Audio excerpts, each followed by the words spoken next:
Hey friends, in John chapter 9 we read the story of the blind man having his sight restored.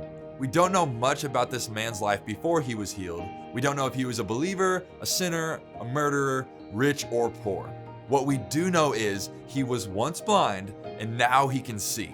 Oftentimes in the Bible, when Jesus was preaching or performing a miracle, he used physical examples that often paralleled a deeper spiritual meaning.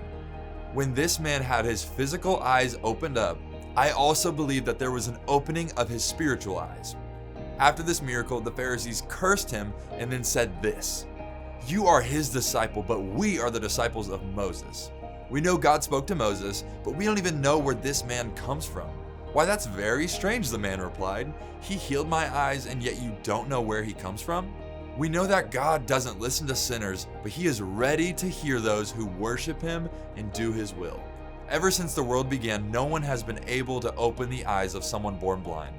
If this man were not from God, he could not have done it. See, the miracle that happened in the blind man now became his revelation. He once was blind, but now he can see. And he clearly knows that the man who healed him could not have been someone ordinary. He was indeed the Son of God. He said that God is ready to hear those who worship and do his will. I don't know where you find yourself today, but I don't want to be found anywhere outside of the will of God.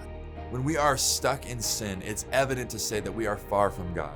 But if we are found eagerly seeking to worship and obey the Lord, he is ready to listen to us. I love the fact that we aren't a second thought to God, but instead he sits on his throne ready to hear his children speak. He really is a good father who desperately wants to hear the voice of his children.